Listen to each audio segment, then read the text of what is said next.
Chainsaws, sawdust, and sweat were flying at the UNB Woodsman's competition in Fredericton.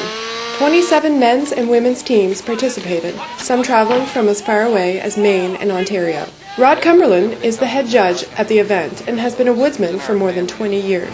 So when I got to UNB, I knew it was a neat sport. I was an athlete in a lot of other sports, so I thought it was a neat thing to try.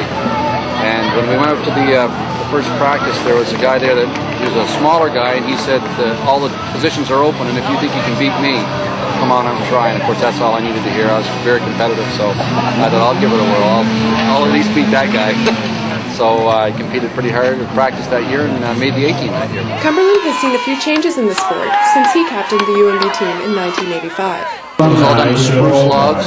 Back when spruce wasn't worth as much as it is nowadays, that changed to poplar my 5th year. The saws have changed dramatically. When we first started, there was crosscut saws.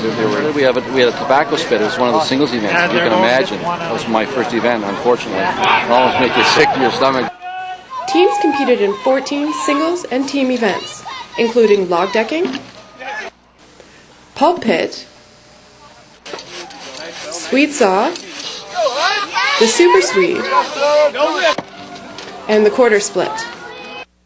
Woodsman sports comes from the centuries-old logging industry, when men got together to unwind after months in the woods. In New Brunswick, competitive events like today's started in the 1960s. Since the 1980s, women have been involved in the woodsman sports. Emily Males, a student from Ontario, says the traditionally male-dominated sport has its challenges for women. Sport like any sport, so still a challenge for one. We didn't have a women's one until last year, but it was good to compete. But I think at some points we're equal. It's just to have fun, and it's something different, and not everyone gets to do it. The UNB Woodsman team won today's competition, finishing 100 points ahead of its closest competitor. They'll be taking their winning record on the road when the teams meet up again in Lindsay, Ontario in November.